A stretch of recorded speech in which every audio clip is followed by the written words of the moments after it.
Welcome to Missionize with the Missions Guys, a podcast of the Arkansas Baptist State Convention offering biblical and practical insight and strategies designed to equip and encourage missions leaders to carry on mission work.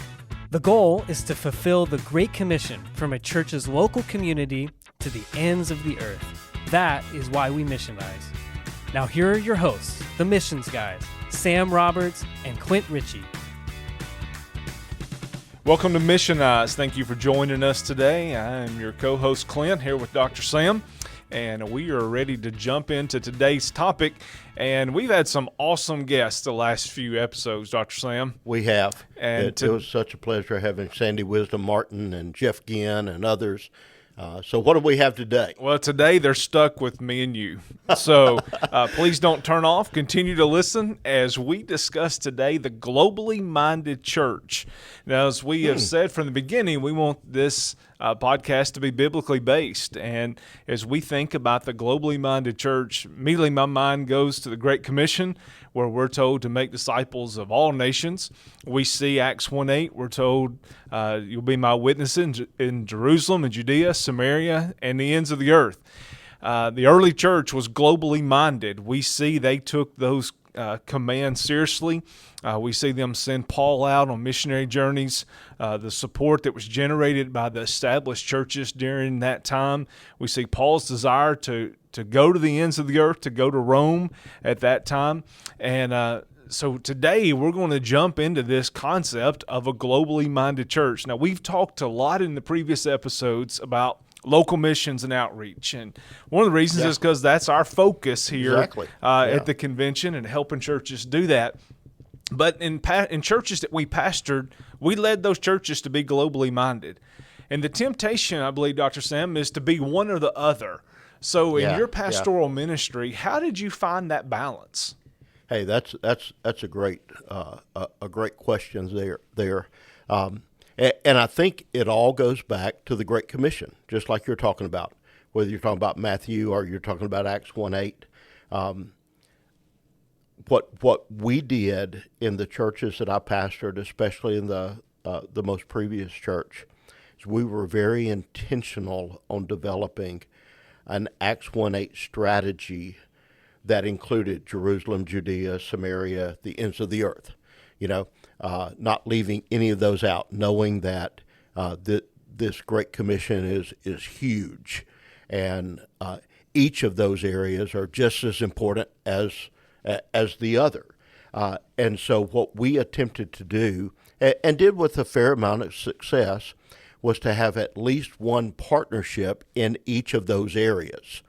And then once we had that strategy developed, then of course, I preached on the Great Commission often. It wasn't that Matthew 28, Acts 1:8 was the text for every sermon, but we found ways, and pastors who have this global mindset find ways of introducing and reminding the church of those missional themes that run throughout Scripture. And then we taught. There's that discipleship piece.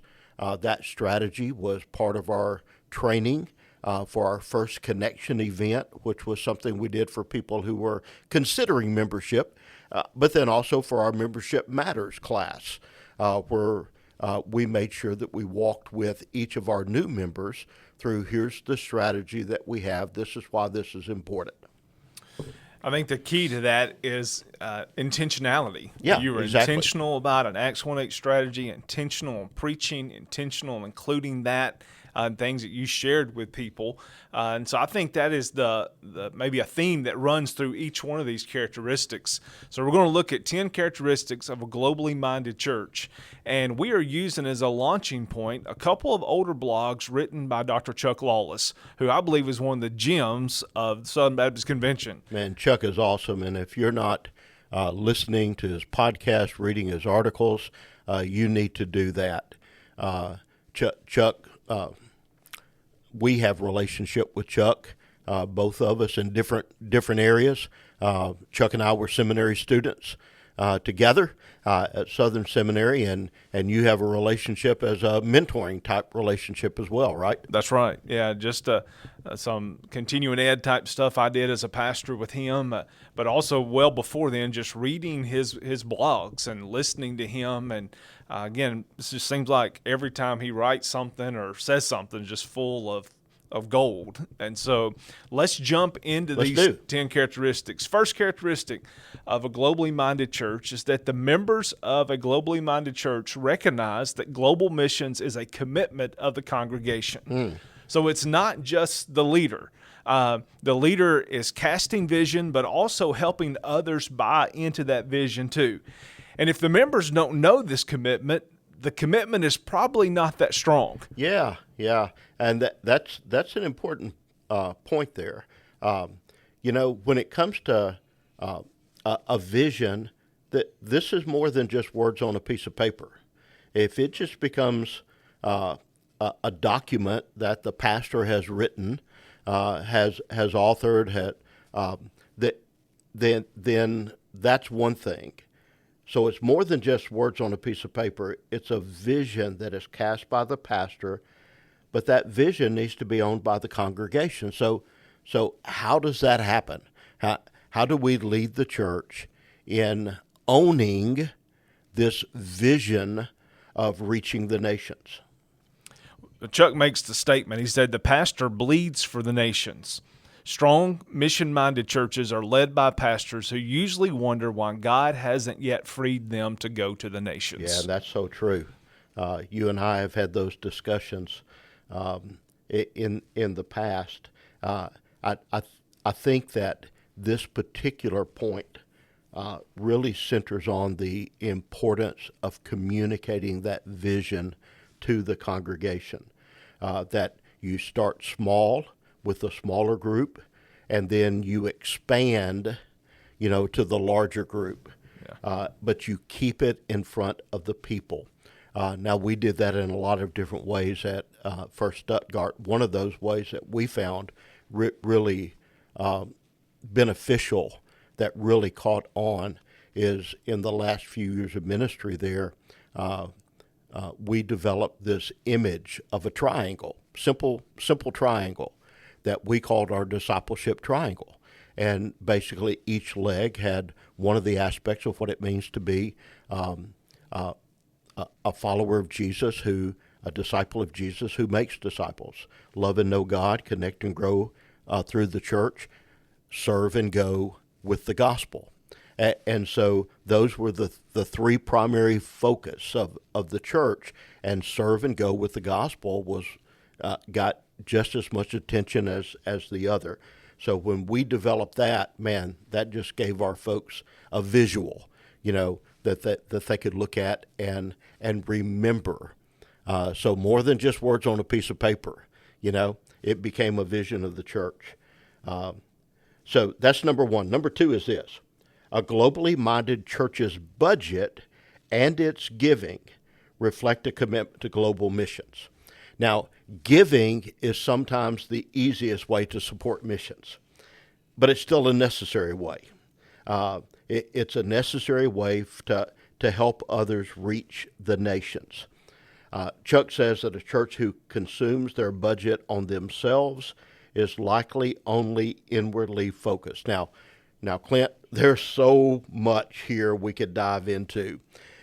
So here's what we're going to do, listeners. We're going to devote an entire segment, I believe it's the next segment we have coming up in a couple of weeks, to this particular characteristic on the church's budget and a missional, being intentional in budgeting for missions. So that's the first two. What's number three? Number three is that a globally minded church schedules ongoing or at least annual events to emphasize missions, and they're committed to securing participation for those events. It's simply not enough to put it on the church calendar. That globally minded churches work hard to encourage members to participate. Now, that could be different kinds of events. That could be a missions fair, as part of your Sunday service, or maybe on a Sunday evening. It could be a missions conference that's a week long or a weekend, where you just have the various opportunities for your people to plug in. Missions partners that you have, that could be local, state, national, to the ends of the earth. But then also, I think focusing on our weeks of prayer that we have at Southern Baptist. Lottie at Christmas, Dixie at Easter, Annie at Easter, Dixie in the fall. Your local association probably has an emphasis as well. But taking those times, looking at those prayer guides, where that's some great material that educates people, one, on missions and the opportunities that are there, but also really gives them a heart for the nation. So it doesn't have to be a big event as much as it is just an emphasis for a set amount of time. Yeah. And again, this kind of goes with characteristic number one on the importance of communication. That's right. We're casting that vision, but then we have these other communication tools of keeping that vision in front of the church, and that annual event, that focus, whether it's a weekend, whether it's an entire week, whether it's just one Sunday, really is beneficial to keep the vision in front of the church. Now, number 4, globally minded church leaders continually call out the called to go to the nations. We hear a lot about calling out the called. The strongest globally minded churches have senior leaders whose hearts beat for the nations. You touched on that when you said that the pastor bleeds for the nations.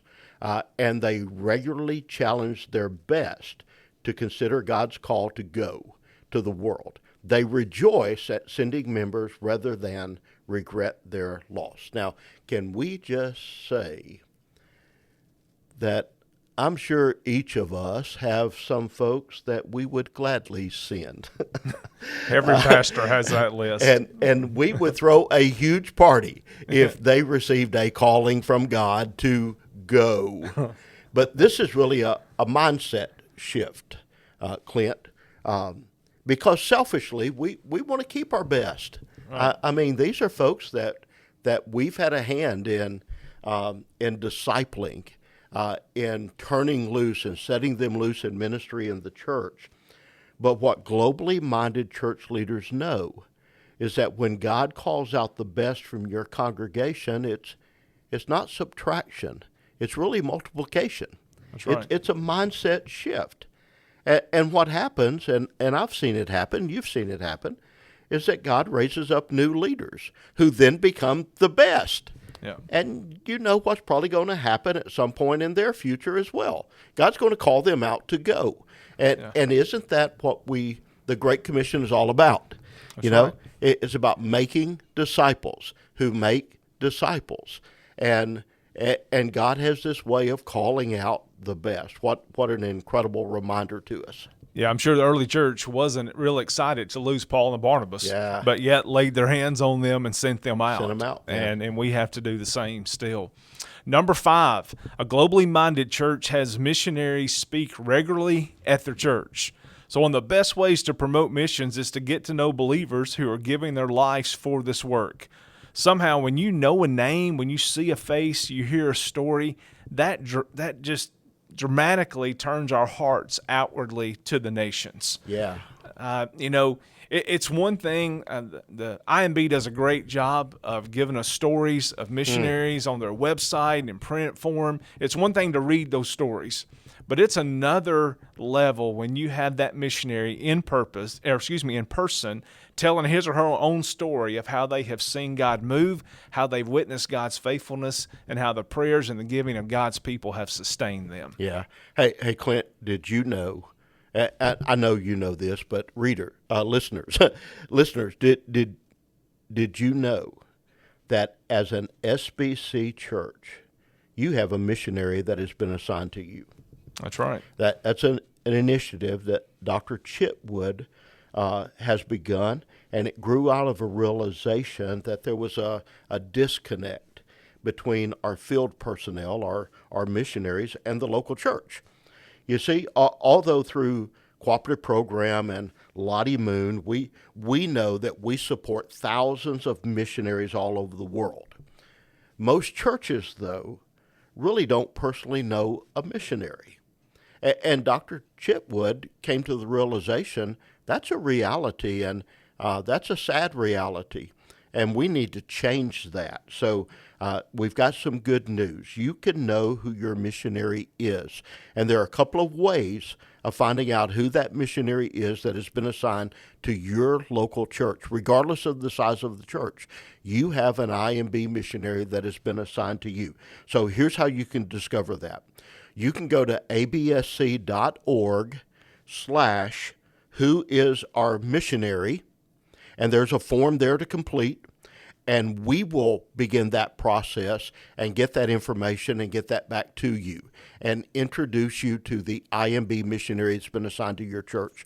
Or you can just email the IMB at info@imb.org and ask that question, and they will do that for you.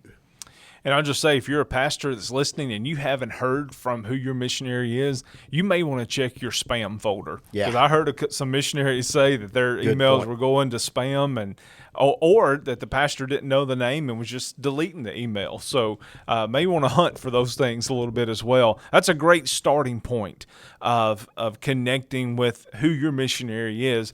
But you can also get to know your missionaries by going on mission trips. Yeah. You know, what a concept. As you spend How about time with that? people and you get to know them and pour into them, and they're leading your group, they're pouring into you, and then you can have them come when they're on stateside, come and speak at your church. But with today's technology, even the ability to video them in and talk to the congregation, I think there's really no excuse why we shouldn't have missionaries speaking regularly at our churches. Exactly right. And most of our churches, even smaller membership churches, have the ability and the capability of doing that because we went through this thing called COVID. That's right. and most of them, there was some kind of equipment that was purchased. You've done this before. It's a good opportunity to use what you learned during COVID to continue casting the vision for global missions. That's right. Yeah, and by the way, we offer a Missions Connection event that will be coming up at our state convention the Sunday evening before. We will have missionaries here that you could come to a dinner and a time to hear those guys, and they'll be at the convention as well, kind of mingling around and meeting pastors and church leaders. That's another opportunity just to connect with missionaries and have them share their story in your church. So again, I think there's no excuse for us not to have that in front of our people, and that goes back to the vision component, communicating the vision and just having this in front of our people. Yeah, you know, Clint, I love it when I talk to pastors across the state, and you could tell that they have this heart for missions, especially global missions. Had a conversation with the pastor not long ago, who he was approaching a significant anniversary in his church, and the church gifted him with a vacation to several countries in Europe. Here's a heart for missions. He called and said, "Sam, I need you to help me out. We're going to be in these countries on this date. I would love to know who our missionaries are that serve in those areas. Can you get that information? I'd like to reach out to them, set up a time to have coffee, to have a meal, to buy a meal for them, Wow. just to bless them." And through some contacts we had, we were able to secure those names for him. And that's a pastor whose heart bleeds for the nations, a globally minded church. That's right. So as we look at, before we go to number 6, let's look back at the first 5. Just as a reminder, a globally minded church recognizes that global missions is a commitment of the congregation and communicates that with the church. Its budget and its giving reflect a commitment to global missions. Thirdly, it schedules ongoing or at least annual events to emphasize missions and secures participation in those. Number 4, globally minded church leaders continually call out the called to go to the nations. And number 5, a globally minded church has missionaries speak regularly at their church. Dr. Sam, what's number 6? Number 6, a globally minded church prays corporately or in small groups for missionaries by name. Now, we say by name because there's this generic burden, of Lord, please bless the missionaries. I remember as a kid growing up in a small membership church in Northeast Arkansas, there were a lot of prayers, just, Lord, please bless the missionaries. No particular name given. But that's really not a burden at all. Real burdens have names and faces and places. That we need to emphasize that personal aspect of missions. Now, we've given a couple of places where you could go, IMB, NAM, that you can find who those missionaries are. Let me give you one more. We have a good number of church planters in our state, and they would love to have you praying for them, for the ministry, for the burden, for the vision that God has placed upon their heart. You can subscribe to a monthly prayer calendar by going to the church planting site on absc.org and just requesting that. And in your email, you will get at the beginning of the month a calendar that gives you day by day, here are missionaries, this missionary is having a birthday, this missionary is celebrating an anniversary. This is a particular concern this missionary has, this church planter has. And so I just encourage you to do that. But a globally minded church prays for missionaries by name. Number 7. Number 7, a globally minded church has missions education for your preschoolers, children, and students in addition to adults. Now, we're talking about missions education. That has changed a lot over the years.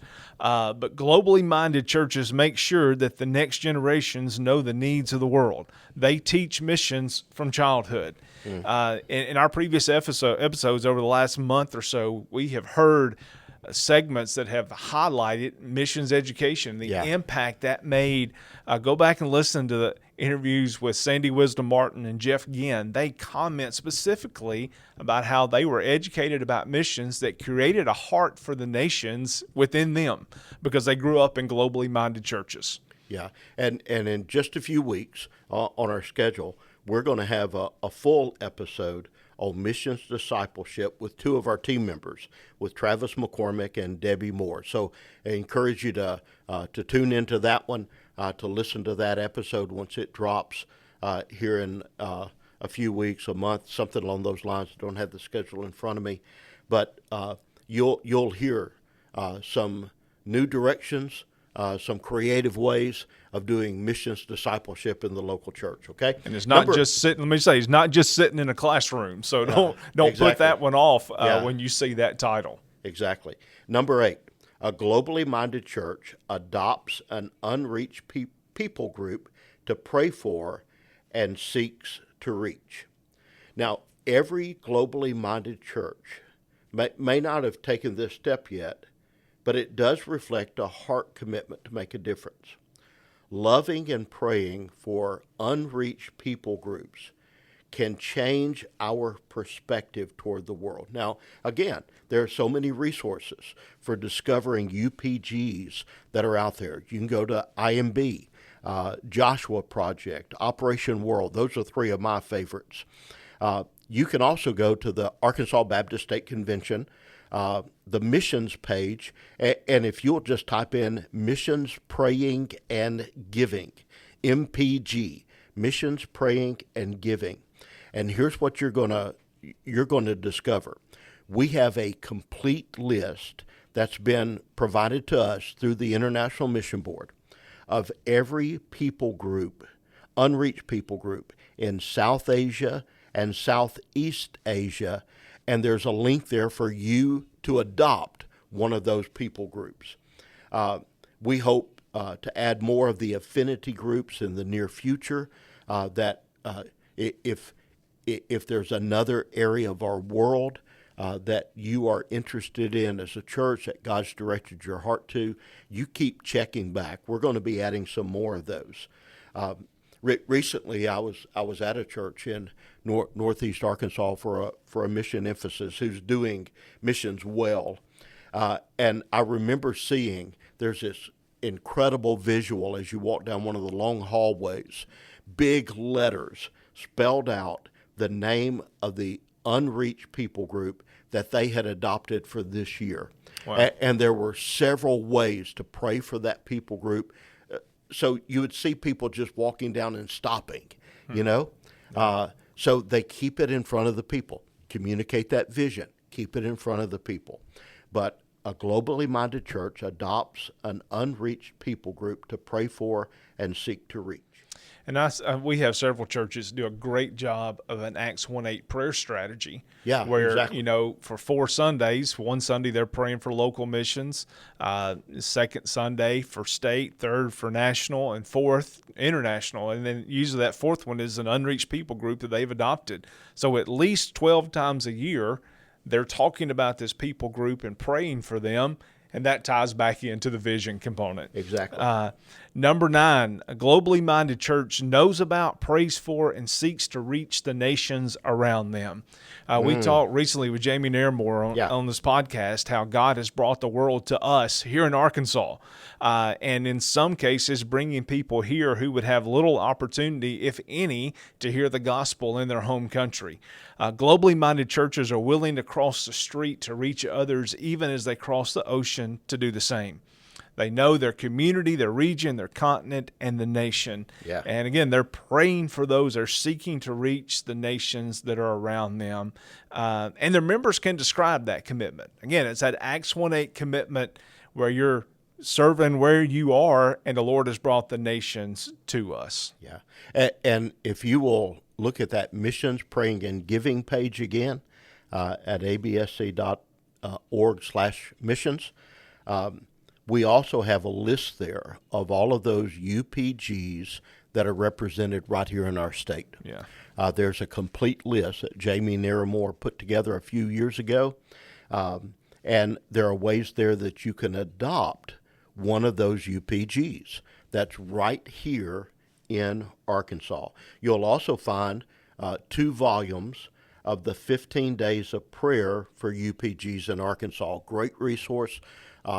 It's dated a little, but it's still very beneficial if you want a starting off point for how to pray for UPGs that are calling Arkansas home.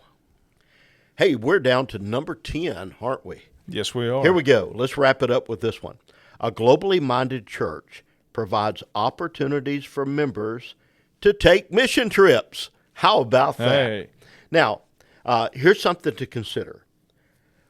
What percentage of the members of your church did you send to do short-term or long-term missions work in the past year? More than one person has noted that churches should evaluate their work not on their seating capacity, but on their sending capacity. That's an incredible point that Chuck makes. And really what is happening with this, it's changing the scorecard for us. You know, when we think about the metrics that we measure as pastors, as church leaders, most of those have to do with the seating capacity. That's right. The number of people we have in small groups in Sunday school, the number of people that we have in worship or in our music ministry or our children's ministry or whatever it may be. This is really changing the scorecard. And Clint, I tell you, I like it. Absolutely. I love this emphasis of it.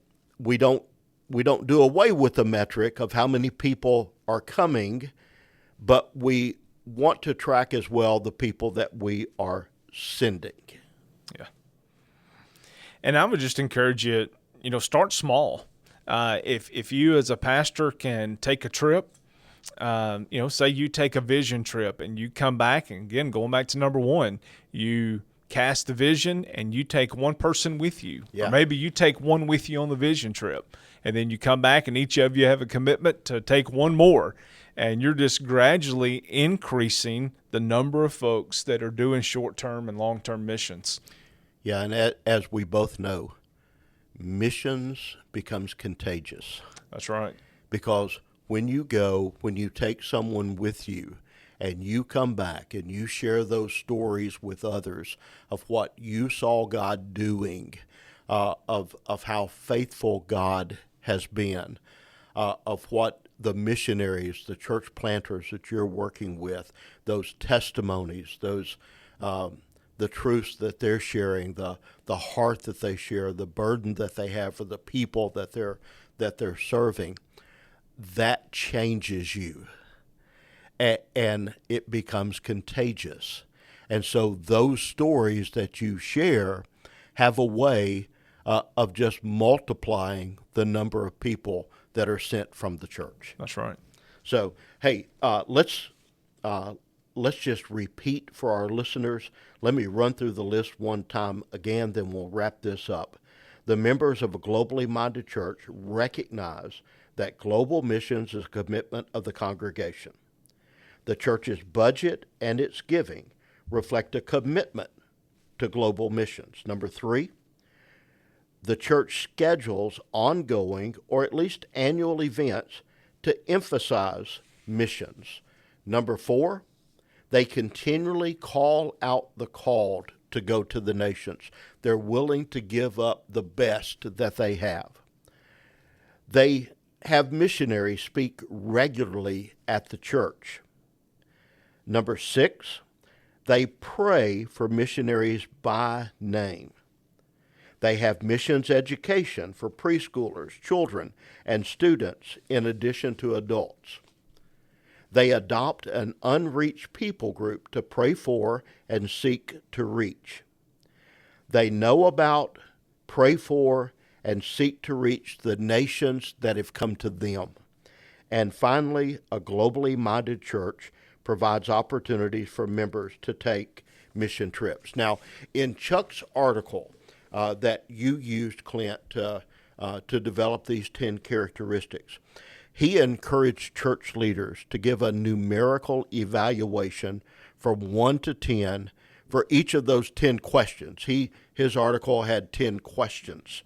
And that was a way of determining the commitment to the Great Commission and going to the nations within the church. That's a great exercise, and it may be something you want to do as a pastor with your leadership. But what we think would be really beneficial is for you to review this list and choose 1, 2, 3 areas where you could pick up some quick wins to build momentum. So what would you say in wrapping up this episode? What would be a couple of those areas you would encourage folks to really look into? I would say the first easy win would be to develop a prayer focus. That's something you could add into your service Sunday, whether you take the church planner prayer guide or you adopt an unreached people group, but to begin to create a heart's desire for your people, for the nations, by praying for missions. Yeah. Secondly, I would say connect with your missionary.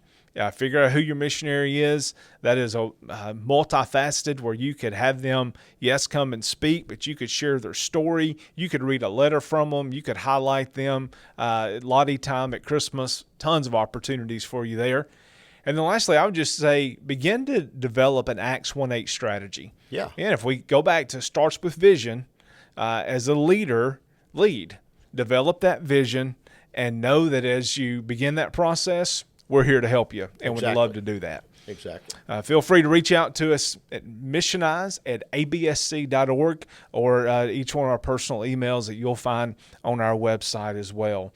So thank you for listening today. I encourage you, leave us a review, give us a rating, let us know what we can do better. Shoot us that email, and we look forward to being able to sit down with you again in 2 weeks. Thanks for joining the Missions Guys today. If you liked what you heard, rate and review us on your favorite podcasting platform. And to keep up with what is happening in Arkansas missions, visit absc.org/missions.